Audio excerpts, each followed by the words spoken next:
أصحابك يا نور الله وعلى آلك وأصحابك يا نور الله نويت سنت الاعتکاف. آیت الشریف کی فضیلت سنتے ہیں. سرکار مدینہ صلی اللہ تعالیٰ علیہ وسلم نے نماز کے بعد حمد و ثنا و درود شریف پڑھنے والوں سے فرمایا دعا مانگ قبول کی جائے گی، سوال کر دیا جائے گا.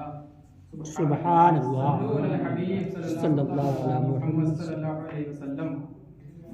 پیارے پیارے اسلامی بھائیوں، خوف خدا اور عشق مصطفیٰ صلی اللہ تعالیٰ علیہ وسلم میں رونا ایک عظیم الشان نیکی ہے. اس لیے ہمیں حصول ثواب کی نیت سے اس نیکی کی ترغیب پر مبنی نیکی کی دعوت پیش کرتے ہوئے رونے کے فضائل بیان کیے جاتے ہیں. کاش کہیں ہم بھی سنجیدگی اپنانے اور خوف خدا و عشق مصطفیٰ صلی اللہ علیہ وسلم میں آنسو بہانے والے بن جائیں. نبی ابن نبی حضرت یحییٰ علیہ السلام ایک مرتبہ کہیں کھو گئے. آپ علیہ السلام کے والد محترم حضرت زکریا علیہ السلام 3 دن تک تلاشتے رہے. آخر کار ایک مقام پر اس حال میں نظر آئے کہ یہ خودی ہوئی قبر میں کھڑے رو رہے تھے. آپ نے فرمایا میرے لال، میں 3 دن سے ڈھونڈ رہا ہوں اور تم یہاں قبر میں کھڑے آنسو بہا رہے ہو. عرض کی بابا جان، کیا آپ علیہ السلام نے مجھے بتایا نہیں تھا کہ جنت اور دوزخ کے درمیان ایک گھاٹی ہے جسے وہی طے کر سکتا ہے جو بہت ہی رونے والا ہو. تو آپ علیہ السلام نے فرمایا میرے بیٹے رو، اور یہ فرما کر خود بھی ساتھ رونے لگے. اللہ پاک کے پیارے پیارے آخری نبی مکی مدنی محمد عربی صلی اللہ تعالی علیہ وسلم کا فرمان عالی شان ہے. اللہ کریم کے کچھ فرشتے ایسے ہیں جن کے پہلو اس کریم کے خوف سے لرزتے رہتے ہیں. ان کی آنکھ سے گرنے والے ہر آنسو کے قطرے سے ایک فرشتہ پیدا ہوتا ہے جو کھڑے ہو کر اپنے رب کی پاکی بیان کرنا شروع کر دیتا ہے. اللہ پاک کے سچے نبی صلی اللہ تعالی علیہ وسلم نے فرمایا خوف خدا سے رونے والا ہرگز جہنم میں نہیں جائے گا حتیٰ کہ دودھ تھن میں واپس آ جائے. مفسر شہید حکیم الامت مفتی احمد یار خان رحمۃ اللہ علیہ اس حدیث پاک کے تحت فرماتے ہیں یعنی جیسے دھوئے ہوئے دودھ کا تھن میں واپس ہونا ناممکن ہے، ایسے ہی اس شخص کا دوزخ میں جانا ناممکن ہے. جیسے رب تعالیٰ فرماتا ہے ترجمہ کنز الایمان، جب تک سوئی کے ناکے سے اونٹ نہ داخل ہو خوف خدا میں رونے کے بڑے فضائل اور اللہ پاک نصیب فرمائے. حضرت انس رضی اللہ تعالیٰ عنہ سے مروی ہے کہ سرکار مدینہ صلی اللہ تعالیٰ علیہ وسلم نے ارشاد فرمایا،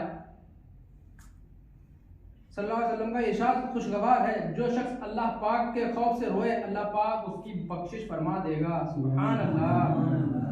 حضرت عقبہ بن عامر رضی اللہ تعالیٰ عنہ نے عرض کی یا رسول اللہ صلی اللہ تعالیٰ علیہ وسلم نجات کیا ہے؟ فرمایا اپنی زبان کو روک رکھو، یعنی اپنی زبان وہاں کھولو جہاں فائدہ ہو، نقصان نہ ہو. نمبر 2، تمہارا گھر تمہیں کفایت کرے، یعنی بلا ضرورت گھر سے باہر نہ نکلو اور گناہوں پر رونا اختیار کرو. تو پیارے اسلامی بھائیوں، دیکھا ہم نے ہم سب کو بھی خوف خدا میں رونے والا ہونا چاہیے. تو آئیے آپ کو ایک واقعہ سناتے ہیں. ایک چھوٹا سا بچہ تھا، وہ اپنی والدہ کے ساتھ گھر پہ بیٹھا ہوا تھا. تو اس کی والدہ چولہے میں لکڑی جلا رہی تھی، کچھ بنا رہی تھی. تو لکڑی جلانے کے لیے انہوں نے پہلے چھوٹی چھوٹی لکڑی توڑی، چولہے میں جلانے لگی اور بڑی بھی لکڑی رکھی تھی. تو اس بچے نے اپنی والدہ سے کہا کہ امی جان یہ آپ چھوٹی لکڑی کیوں رکھ رہی ہیں؟ تو اس نے کہا بیٹا جب چھوٹی لکڑی ہم جلائیں گے تبھی بڑی لکڑی جلے گی. تو یہ اس نے جب بات سنی تو اس نے چیخ ماری اور روتا ہوا گھر سے باہر جنگل کی طرف نکل گیا. تو ایک شخص وہاں پہ ملا. تو شخص نے اس بچے سے پوچھا کہ بیٹا کیوں رو رہے ہو؟ تو اس نے کہا کہ کچھ ماجرا ہی ایسا ہے. تو اس نے یہ ماجرا بتایا کہ میری امی جب کھانا بنا رہی تھی تو ہم نے ان سے پوچھا یہ آپ لکڑی کیوں لگا رہی ہیں؟ تو انہوں نے بتایا کہ جب چھوٹی لکڑی ہم جلائیں گے تبھی بڑی لکڑی جلے گی. تو شخص نے اس بچے سے کہا تو اس میں کیا ہوا؟ کہا تو ہم نے اس میں رونے والی یہ وجہ ہے کہ ہم نے یہ سوچا کہ اللہ پاک بڑے بڑے مجرموں کو جلانے کے لیے ہم جیسے چھوٹوں کو نہ اللہ کو. تو پیارے اسلامی بھائیوں، ہم سب کو بھی سوچنا چاہیے، خوف خدا میں رونا چاہیے، کیونکہ اللہ پاک کو بچے کی بھی توبہ پسند ہے، جوان کی بھی توبہ پسند ہے اور بوڑھے کی بھی توبہ پسند ہے. تو پیارے اسلامی بھائیوں ہم سب کو دیر نہیں کرنی چاہیے، اللہ پاک کو راضی کر لینا چاہیے، کیونکہ کل پہ توبہ نہیں چھوڑنی چاہیے، کب پتہ نہیں کب موت کا فرشتہ آ جائے اور ہم کو لے جائے۔ تو اللہ پاک ہم سب کو اپنے خوف سے رونے والا بنائے، ہم سب کو سچی توبہ نصیب فرمائے۔ آئیے دعا کر لیں۔